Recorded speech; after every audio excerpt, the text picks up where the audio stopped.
Bismillah ar-Rahman ar-Rahim. Alhamdulillah Rabbil Alameen. Wa sallallahu ala Muhammad wa alihi at-tahirin.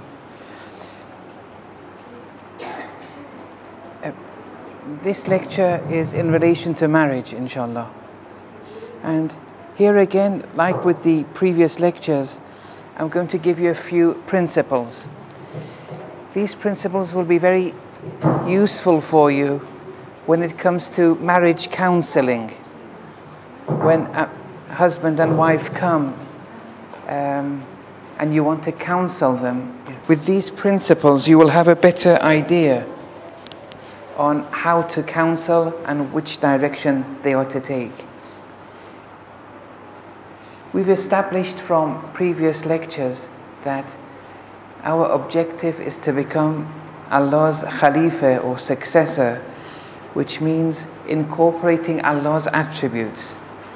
And the more of Allah's attributes we incorporate, the closer we become to Allah, the more Allah-like we become, because we're being more and more like Him, the more attributes we incorporate.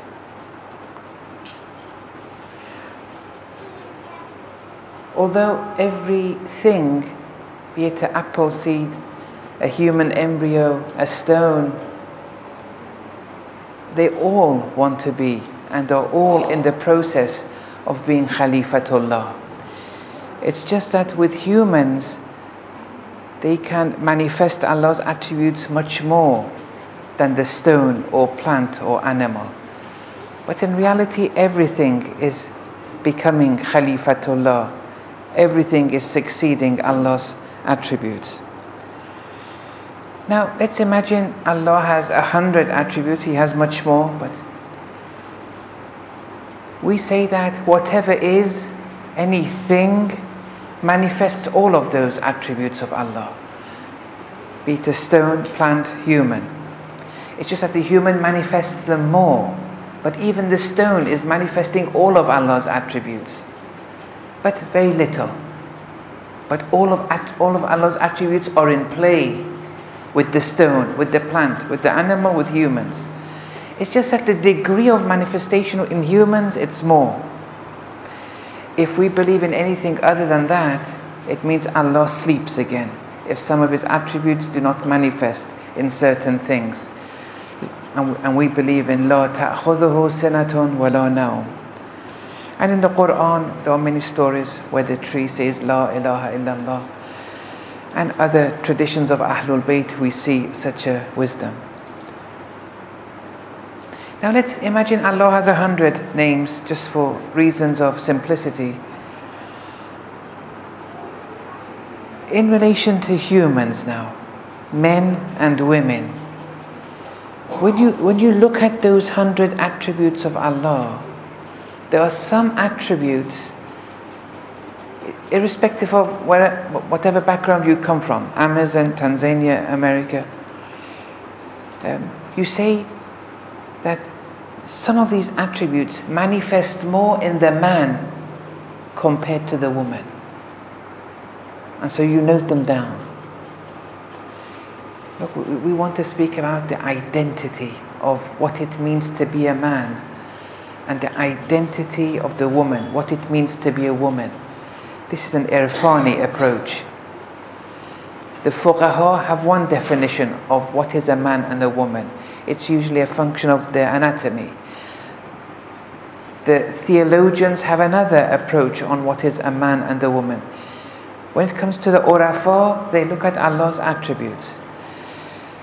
When you look at these attributes, there are some of these attributes, they exist in the man and the woman, but they manifest in the man more than the woman. And it doesn't matter whether the man belongs to a tribe in the Amazon, they belong in this country, or in the West. In all these different tribes and civilizations and groups, it's an anthropological study. They will all accept that these certain attributes of Allah, they manifest more in the man compared to the woman. Not that the woman doesn't have them, but it manifests more in the man. So you write them down. And then there are some attributes of Allah that are manifested in the woman more when you compare it to the man. Once again, irrespective of where you come from, what tribe, civilization, background, whatever. So, in order to establish, from an Irfani point of view, what is the identity of the man and what is the identity of the woman,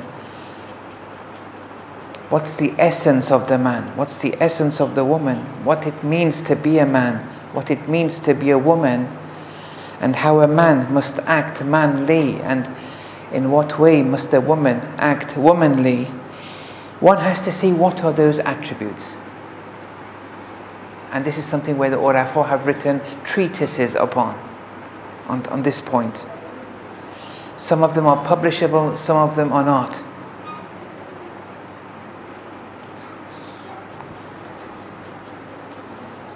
Some of Allah's attributes, both the man and the woman, they manifest roughly the same. Those attributes we don't discuss in this session. We want to speak about marriage, what it means to have a successful marriage in spiritual terms, not in materialistic terms. Sometimes a man and woman, they have a very successful materialistic marriage, but spiritually it's very detrimental, but they don't care about that. They just want a good car, good jobs, good education for their children. It's a materialistic, dunya-orientated marriage. That has its own criteria. We're talking about Islam now, and a successful spiritual marriage. For that spiritual marriage to take place, the man has to be a man, the woman has to be a woman. The man has to be on a par with the male identity, what it means to be a man, the essence of a man. The woman has to be on a par on her female identity, what it means to be a woman. How do we establish or define that identity? We look at Allah's attributes. The man, which attributes of Allah do they manifest, irrespective of where they are, more than the woman? And the same with the woman. Which attributes of Allah does she manifest more than the man? You find those attributes, you can define what it means to be a woman or a man and where their identity lies. Let's start with the man. I'll mention only 2 or 3 attributes here. One of Allah's names is Al-Qawi, the all-strong. That doesn't mean women don't have strength, but it manifests more in the man. And the Sharia takes this in mind. When the Sharia gives all the responsibilities of the nafaqah, it's upon the man. Because the man manifests strength more. All the do's and don'ts of the Sharia are based on this reality of what the identity of the man and the identity of the woman is. And which attributes each manifest more than the other. As a result of that, the Sharia assigns its responsibilities. When it comes to the nafaqah, since the man is a stronger manifestation of Al-Qawi and Ar-Razzaq, the sustainer, the provider, since he can manifest this more, here the Sharia comes and gives all these different responsibilities to the man, providing the food, providing shelter, clothing, working. These are essential for male identity.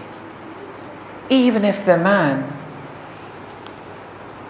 has, let's say, a number of maids helping him to provide the food, listen carefully, to provide the food and the shelter, he has people doing all this for him, he's lacking in his male identity. Someone else is doing it. Whereas he has to manifest this. And by nature they manifest this more than the woman. But others are doing it for him. And that's why Amirul Mu'mineen alayhi salam, even though he had a lot of responsibilities, he put it upon himself to dig wells, because he wouldn't allow this attribute of al-qawi, for example, to be compromised. The man has to exhibit, display, disclose, manifest these attributes. The Sharia says it's in the form of the nafaqah. Okay, so the man provides, and the man shows his strength in all working, providing, and so on and so forth. But let's say the man has a lot of money, and the man has others doing this for him. He has other male aides, for example, doing all this for him. That man is lacking in one's male identity. And what's the consequence of that is that that man is becoming less and less manly, because those attributes of Allah that he was supposed to manifest, he's doing less and less. I mean, in this particular example I gave, maybe he will go and compensate. He has aides to provide everything for the family, but he may compensate in another way. I'm just giving you some general principles here. But if he doesn't compensate for it, he's becoming less and less man-like, because the identity of the man was dependent upon him manifesting those of Allah's attributes, where males manifest more than females. He's not doing it. The consequence is becoming more and more female-like. The man is becoming more and more female-like. Take that in mind for now. When I say female-like, I don't mean their anatomy is becoming female-like. Spirituality-wise, they're becoming female-like. Why? Because those attributes of Allah that he had to manifest more, he's manifesting less and less. The equilibrium here is impaired now. In the traditions, women who belittle the man,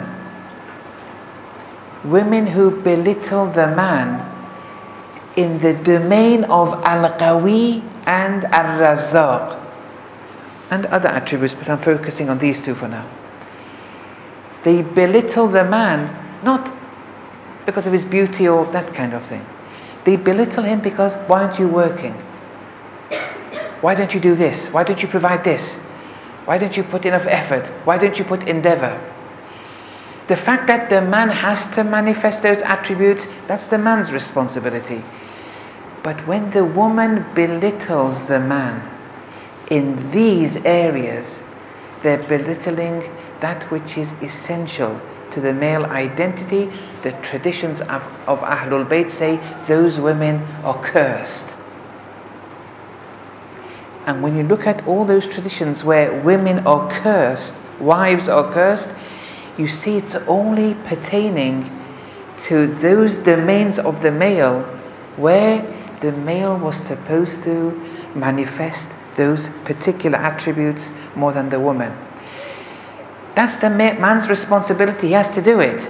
The woman has to be an aid, a help, and enhance the man to commit these actions.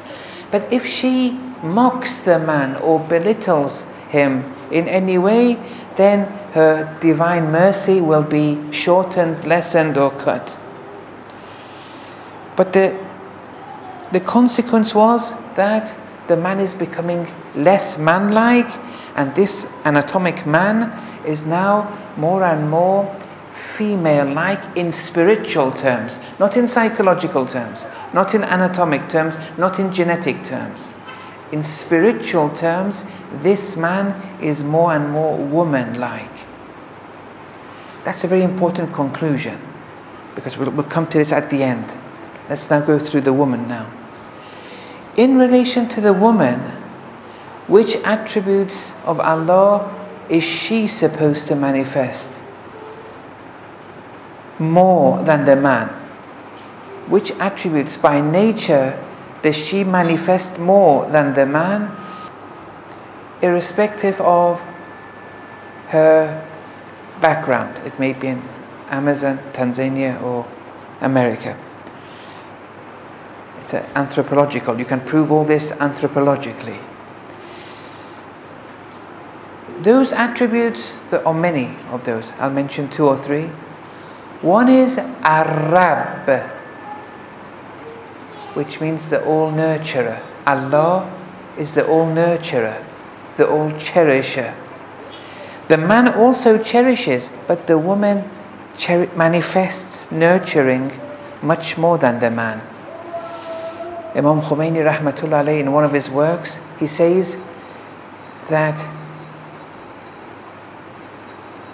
the effort and reward that the woman has in nurturing over one night, in nurturing the infant, and he doesn't, say the religious woman or the practicing woman. He says woman, the responsible woman or the irresponsible. No, the woman who nurtures only one night of the newborn. That the effort there, the reward there, surpasses the effort and reward that a responsible father shows to the child over years. I can't remember, maybe 10 years, or he maybe didn't specify the number of years. That's an Arif speaking. Only an Arif could give a statement like that. Not that the man, responsible man, doesn't nurture. They nurture too. But the woman's nurturing manifestation is much more than the man. Now, don't get me wrong. Nurturing isn't just confined to nurturing children. Although that's the most important part of it. That's the maximum manifestation of it. But some women may not succeed to have children. They can still nurture. But Ar-Rabb, the all-nurturer, is manifested in the woman much more than the man. And it's very easy to establish that, because at the end of the day, a woman has a womb. A man doesn't have a womb. This womb by nature shows that her nurturing manifestation is much more than the man. So one is her rububiyyah, her Rabb. Another attribute is Ar-Rahman, Allah's mercifulness. The man also has mercy, but the woman, her manifesting mercy is much more than the man. Not that the man doesn't have any, but the woman's, she can manifest it much more. And this we can see with the sacrifices she undergoes. Not only the 9 months of gestation and 2 years of breastfeeding and the infancy and bearing them, you can tell them that she has a much more merciful nature. And finally, her Jamal, her beauty. One of Allah's attributes is beauty. Now, I'm not limiting that only to a physical beauty, but physical beauty is part of that. That she manifests this beauty more than the man manifested. This is something very important, and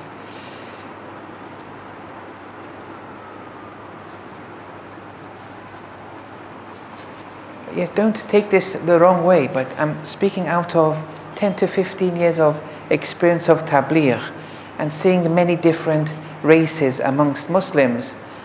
Although the Khoja women, they have a lot of positive points, especially when it comes to education and nurturing, especially when it comes to knowledge, the aspect that they pay much more attentiveness to it when you compare it with the men.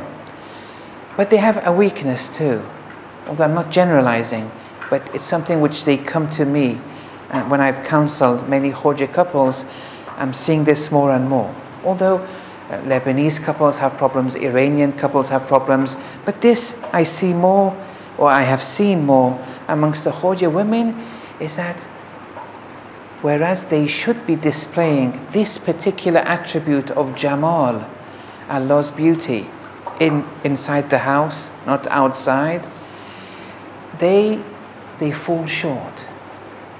They don't pay too much attention to this inside the house for their husbands.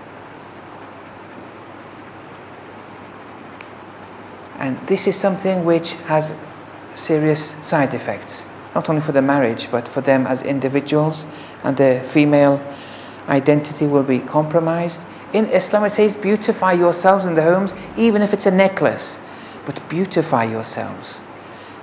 Dress in an adorning way. Just wearing what, like male pajamas in front of your husband, that's going to put him off. And even if the husband tells you, I don't like makeup, that's his problem. But you have to continue. You can't sacrifice your female identity. He has a problem if he says, I don't like you to wear makeup inside the house. He has to have counseling. The woman, though, has to beautify and adorn herself inside the home, in front of the mahrams, especially the husband, of course.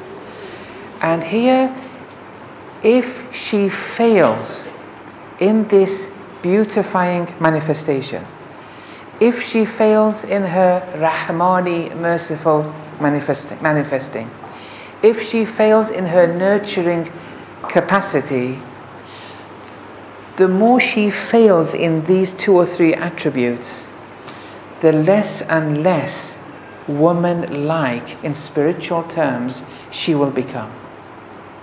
And here the consequence is, the more and more man-like she will become. And that's a serious side effect here. So look, where are we going with all this? A couple come for marriage counseling. Let's say after being married for 10 years, they have problems. The counselor, the spiritual counselor, otherwise the economic counselor, the materialistic counselor, the financial counselor, all those different counselors have different, they look at the issue from a different lens. But the spiritual counselor, this is how they look at it. They look at the woman and they have the list of attributes that she should be manifesting more. And they ask through questions, they see whether she is manifesting those attributes that she should be manifesting, if she is manifesting them standardly, or is it below standard. So they ask questions to the man and the woman to see if the woman is manifesting as she should be Allah's Rububiyyah, Allah's Jamal, and Allah's Rahmaniyah. Then he makes a note, or she makes a note, the counselor makes a note. The same with the man. His Allah's strength, Allah's sustaining and providing. Is the man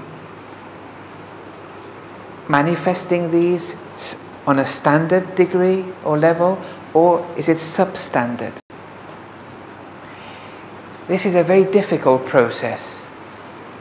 It's not very easy to establish. It needs a bit of time and practice.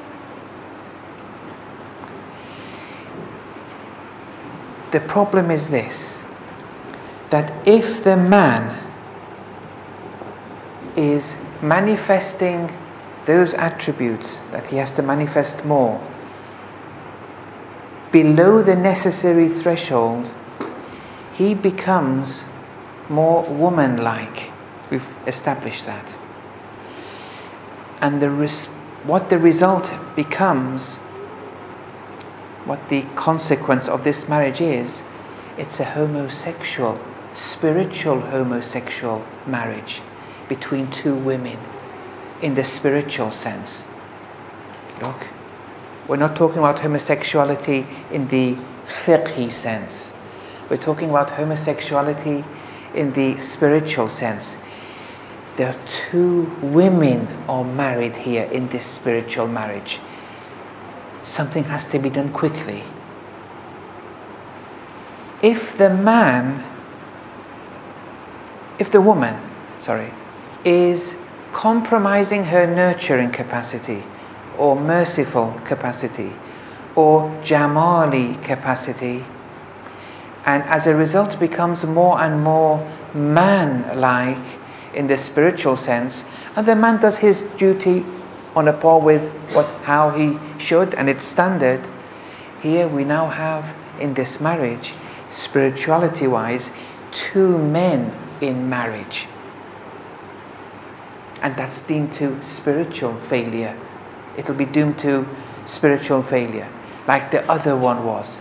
The other one was 2 women marrying one another because the man failed in their duties. This one was the woman failing, 2 men being married spiritually. And I said the man becomes woman-like and the woman becomes man-like. Yes, it compensates, but the thing is, the man is failing in his spirituality separately, and the woman is failing separately. I mean, that doesn't mend things. So here, this is something very important. Sometimes the counselor sees, no, the woman is manifesting womanly attributes. The man is manifesting manly attributes. The problem, we don't have a problem spirituality-wise. They are a man and a woman as they should be. It's an ego problem. It's an ethical problem. They have ego issues. That can be sorted out, especially with help from the community and different other parameters that can be made. That can be sorted. But if a homosexual marriage is set in its ways over a period of years, it's almost impossible to amend. I'm not saying it's impossible. It's almost impossible. You can't mend this marriage anymore. One of them has a real right here. Although divorce, we should never speak of divorce. That's the last, means. It's the so-called worst halal. It's the last resort. And that has to be implemented very importantly. Something which spiritual counselors pay a lot of heed to, but Western psychologists don't. They bring the divorce card too early. But we have divorce, it's possible, but there are proper mechanisms for divorce. Many divorces shouldn't have taken place, but they did. They're going to suffer for the rest of their lives because they've got this baggage upon them, a haqqun nas, which is going to be very difficult to get rid of. Some divorces, it's a barakah. You freed someone from a homosexual marriage. That's of importance here. Otherwise, if they would have stayed there, they may have been doomed to failure. The point is this, though, that we have a man and we have a woman. This woman, no one is against a woman working. They want to be a doctor, engineer, everything. I have no problem there. But now I've given you these principles. When a woman works 9 to 5 every day, she has to be honest to herself. Is her nurturing capacity, primarily with her children, if she has them, is it being compromised?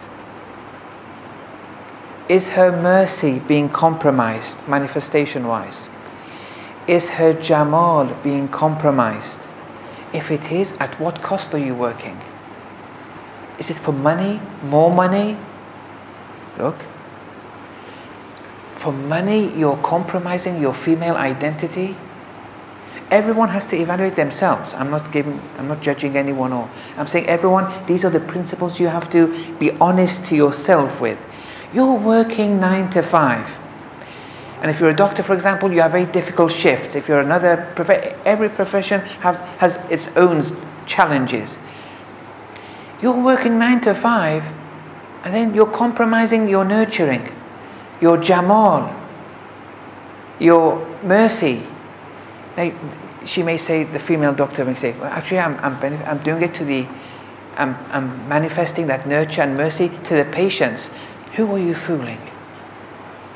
In the West, junior doctors, let alone senior specialists, have such a difficult 80+ hour weekly program. They don't know what they're doing sometimes. They treat the patient as a goods, not as a human being sometimes, the way they treat them. And I don't blame them. They have such a hectic schedule. In Iran, and this unfortunately, it's worse than in the West. In Iran, this is very pathetic. The doctor is seeing 2 or 3 patients at a time. Before the first patient has left the room, the second patient has entered and is undressing behind the curtain. Look, that's, I mean, putting aside the absence of ethics of such a protocol, the thing is, where is nurturing in that? You're nurturing your financial needs more. If you want to be a doctor, and for you really it's for nurturing patients, well, work part-time. If you want to be a doctor, it's the knowledge aspect, which is very good. Work part-time. Why are you burdening yourself? When you burden yourself, by default, you're going to compromise with those attributes that you should be manifesting more.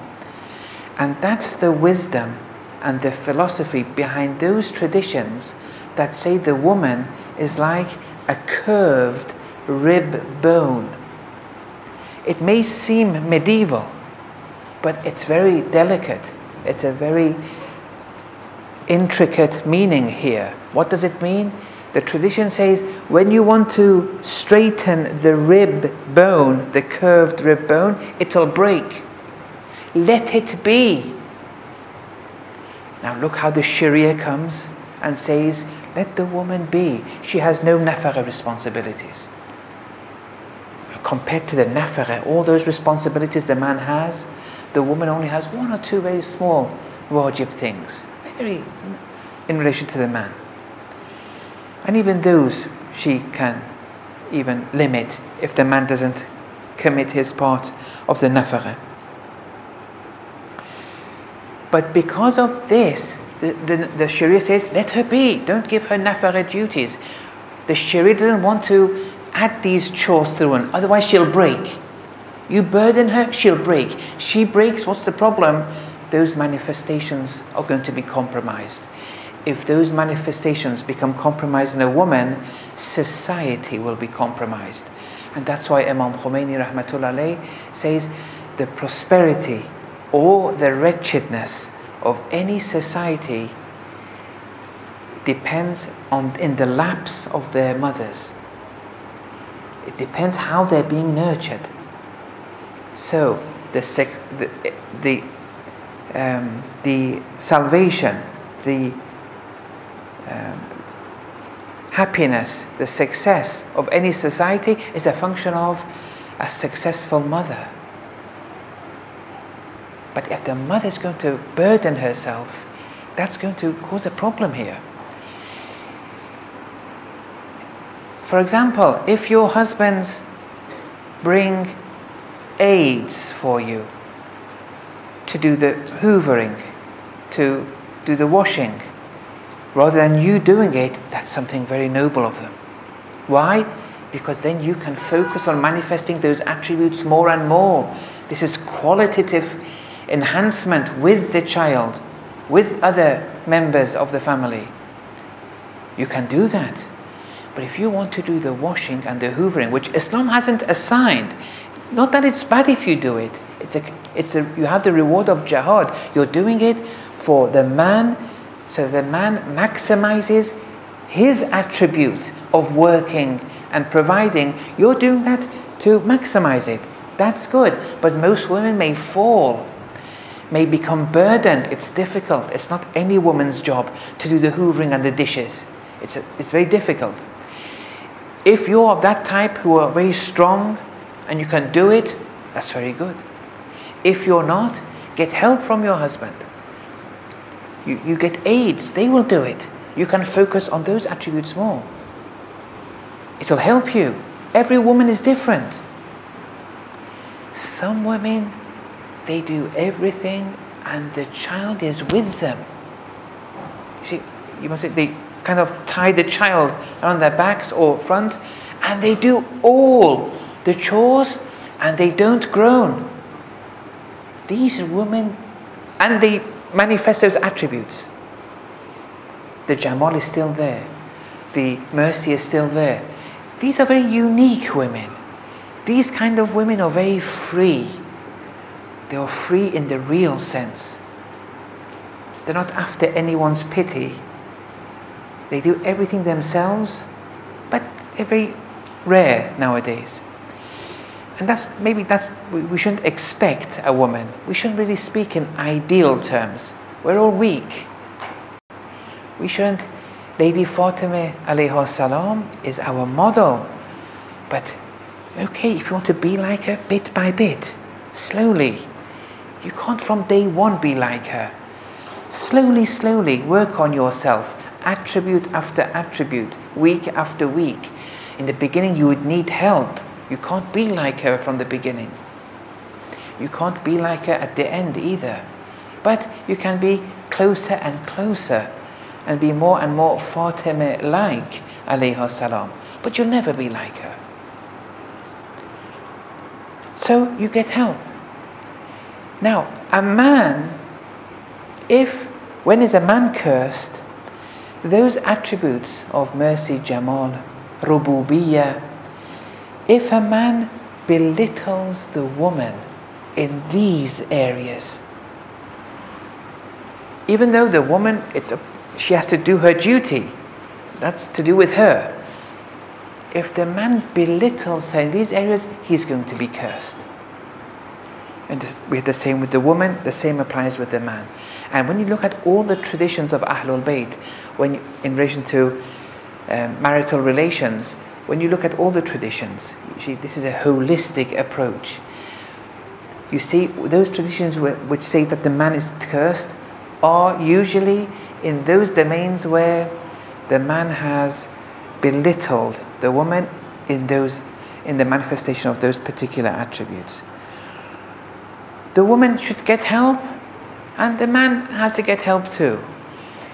But that which they have to always have in mind is that I'm a man and you're a woman, and we shouldn't let these attributes be compromised. We shouldn't let that happen. If working a very hectic schedule, whatever the work is going to compromise one's identity, that's going to cause a lot of problems. Okay, inshallah, I'll stop there. And yes. Wa sallallahu ala Muhammad wa ala tahir. Would teaching be considered a suitable profession for a mother whose children are in school? She can be home with her children and also manifest nurturing during the day. Yes, that's okay. If she's a qualified teacher, that would be okay. And she has to evaluate herself. So we're assuming she's a qualified teacher, not a volunteer teacher. Because, when you want to bring teachers for your children, they have to be qualified. You have to bring the best teachers, best mathematics, science, geography, history. Not necessarily just volunteers. They have to be well qualified. But let's assume they are well qualified. Now, she has the choice to nurture at home or teach or a bit of both. I'm not here to say which one to do. You have to. You know yourself better. I'm just saying the principles. The principles are don't let those manifestations of those attributes be compromised. But that's your decision.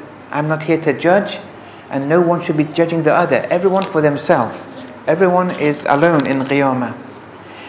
Can you give a few more examples of attributes for women to manifest, please? No, I can, but they have to be explained. Yes. What if the purpose of working is more for a good mental health while the child is taken care of with grandparents? Yes, that's a good point. Let's say a mother has a mental problem, a mental health issue.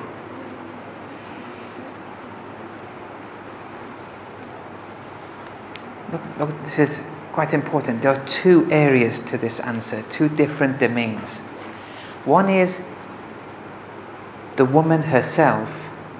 One is the child. Okay? We didn't speak about the child. We only spoke about man and woman in this lecture. Sometimes the woman, she's honest to herself and says, I have a mental health issue. And as a result of this problem, I can't manifest 1, 2, 3 or 3 plus of those attributes of Allah that I'm supposed to do. Okay? That's a problem. She has to get help. And help here is mental stability. If it's a clinical mental health issue, i.e. depression which is clinical, not psychological, it's because of a chemical imbalance. They have bipolar or clinical depression or something of the like. There, if psychotherapy doesn't work, you would have to take medication because it's a chemical imbalance. It's out of your hands. You're not a bad person. Your iman is not weak. This is who you are. Some people are born with an impaired limb. You're born with an impaired mind to this degree. It can be impaired. In the same way that a prosthesis can impair an impaired limb, here these medications will bring around that chemical balance. So you'd have to do that. When you do that, then you can start manifesting those attributes of Allah which you weren't before. Let's say you don't get well for whatever reason. It's very noble of you to allow your parents who are stable to nurture, because you won't be able to nurture, and therefore the child will be compromised, the child's well-being. So it's very noble, but that doesn't take anything from you. You still have to think about your female identity. Taking the child to the grandparents, you've sorted the child's problem. So the child is now being nurtured and will be brought up in a balanced manner. You weren't able to do it, and you, with honesty, you admitted that you weren't able to do it, but you corrected it, and well done for that. Because your child will be indebted to you in the future. But now you, yourself, we haven't sorted that problem yet. The problem, if it's still there, and it leads you to you not manifesting those attributes, there's still a problem. You're still less and less woman-like. So that still has to be sorted. Okay? Okay.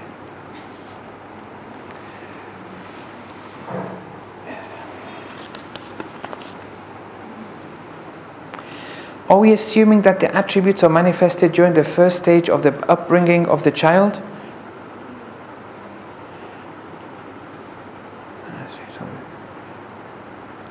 No. I'm not sure exactly what you meant, but no. When we say the woman, her identity lies in those attributes of those divine attributes of Allah, that she has to manifest those more. It doesn't matter if she's with child, without child, and which phase in her life it is. This is to do with her, herself. She has to manifest these. Even if she doesn't have children, she has to manifest these to maintain her female identity. Okay. وصلى الله على محمد وعلى الطاهرين.